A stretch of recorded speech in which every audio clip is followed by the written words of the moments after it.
നമസ്കാരം. Raf talk ഫുട്ബോളിലേക്ക് അവർക്കും സ്വാഗതം. വിജയത്തിൻ്റെ സ്വാദുള്ള സമനില. അർജൻറ്റീനയ്ക്കെതിരെ അണ്ടർ-20 കോപ്പ അമേരിക്കയിൽ ബ്രസീൽ നേടിയ സമനിലയെക്കുറിച്ച് അങ്ങനെയാണ് ബ്രസീലിയൻ മാധ്യമം ഗ്ലോബോ വിശേഷിപ്പിക്കുന്നത്.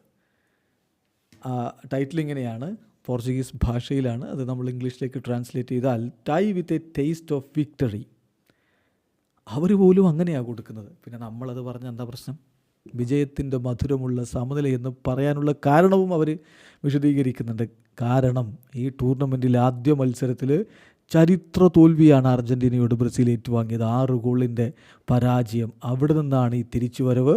ഇപ്പോൾ സൗത്ത് അമേരിക്കൻ അണ്ടർ-20 ചാമ്പ്യൻസ് ആവാനുള്ള സാധ്യതകൾ ബ്രസീലിന് അനുകൂലമായിട്ട് തുറന്നിടപ്പെട്ടിരിക്കുകയാണ്. അതുകൊണ്ടാണ് tie with a taste of victory എന്നവർ വിശേഷിപ്പിക്കുന്നത്. തീർച്ചയായിട്ടും അതങ്ങനെ തന്നെയാണ്. ഈ കളിയെ ഗ്ലോബ് വിലയിരുത്തുന്നുണ്ട്. അർജൻറ്റീന ആധിപത്യം പുലർത്തിയ കളിയാണ്. പ്രത്യേകിച്ച് ആദ്യ പകുതിയിൽ അർജൻറ്റീനയുടെ ആധിപത്യമായിരുന്നു. ക്ലോഡിയോ എച്ചുവേരിയൊക്കെ മികച്ച പ്രകടനം നടത്തി. ഒടുവിൽ അവർ പെനാൽറ്റിയിലൂടെ ഗോൾ അടിക്കുകയും ചെയ്തു. പക്ഷേ രണ്ടാം പകുതിയിലും ആധിപത്യം അർജൻറ്റീനയ്ക്കെന്ന് തോന്നിച്ച ഘട്ടമുണ്ടായിരുന്നു.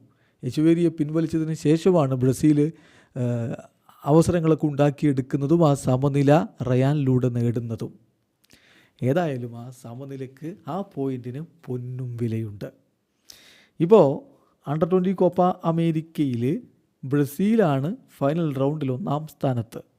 അതായത് ഗ്രൂപ്പ് സ്റ്റേജിൽ ഗ്രൂപ്പ് ബിയിലായിരുന്നല്ലോ ബ്രസീലും അർജൻറ്റീനയും ഉണ്ടായിരുന്നത്. അവിടെ ബ്രസീൽ വെറും 3-ാം സ്ഥാനത്തായിരുന്നു. ആ 3-ാം സ്ഥാനവും കൊണ്ട് മുന്നോട്ട് കയറിയ ബ്രസീലാണ് ഫൈനൽ റൗണ്ടിൽ 1-ാം സ്ഥാനത്ത്. 4 കളികൾ 10 പോയിൻ്റ്. അർജൻറ്റീനക്കും 4 കളി 10 പോയിൻ്റ്.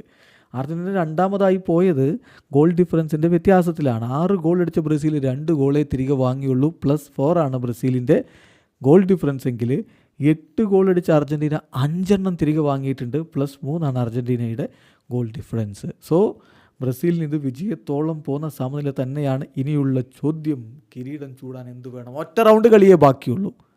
ഫൈനൽ റൗണ്ടിൽ ഒറ്റ റൗണ്ട് കളിയേ ബാക്കിയുള്ളൂ. ബ്രസീൽ പോയിൻ്റ് ഡ്രോപ്പ് ചെയ്തില്ലെങ്കിൽ അവർ കിരീടം കൊണ്ടുപോകും.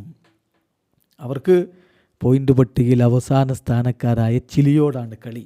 ഫെബ്രുവരി 16-നാണ് ആ കളിയുള്ളത്. അതായത് ഞായറാഴ്ചയാണ് ആ കളി. അർജൻറ്റീനയുടെ മത്സരമാവട്ടെ പോയിൻ്റ് പട്ടികയിൽ 4-ാം സ്ഥാനത്തുള്ള പരാഗ്വയോടാണ് കളി നടക്കുന്നത്. ഈ പറഞ്ഞ പോലെ ഫെബ്രുവരി 16-നാണ്. സോ ബ്രസീൽ പോയിൻ്റ് ഡ്രോപ്പ് ചെയ്താൽ മാത്രമേ ഇനി അർജൻറ്റീനയ്ക്ക് കിരീട സാധ്യതയുള്ളൂ. തങ്ങളുടെ മത്സരം ബ്രസീൽ വിജയിച്ചാൽ അണ്ടർ-20 കോപ്പ അമേരിക്കയിൽ അവർ കിരീടവും കൊണ്ടുപോകും. ഏതായാലും നിലവിൽ ഫൈനൽ റൗണ്ടിൽ ബ്രസീൽ 1, അർജൻറ്റീന 2, കൊളംബിയ 6 പോയിൻ്റോടെ 4 കളി 2 വിജയം 2 തോൽവി 6 പോയിൻ്റോടെ 3-ാമത്. പരാഗ്വയ്ക്കും 4 കളി 2 വിജയം 2 തോൽവി 6 പോയിൻ്റോടെ 4-ാം സ്ഥാനത്ത്. കൊളംബിയ 3, പരാഗ്വ 4. ഉറുഗ്വായ് 4 കളി 1 പോയിൻ്റേ ഉള്ളൂ. ചിലിക്ക് 4 കളി 1 പോയിൻ്റേ ഉള്ളൂ. ഏതായാലും ബ്രസീലിന് കിരീടത്തിന് നല്ല സാധ്യത. കാലിഡറിയാൽ അവസാന കളിയിൽ കാലിഡറിയാൽ അർജൻറ്റീന കപ്പും കൊണ്ടുപോകും. സോ ഇൻട്രസ്റ്റിംഗ് ആയിട്ടുള്ള ഒരു അവസാന റൗണ്ട് മത്സരമാണ് ഈ ഫൈനൽ റൗണ്ടിൽ വരാൻ പോകുന്നത്. വീഡിയോ അവസാനിക്കുന്നു. ഫുട്ബോൾ ലോകത്തെ കൂടുതൽ വിശേഷങ്ങളുമായി റാഫ് ടോക്സിൽ എത്താം.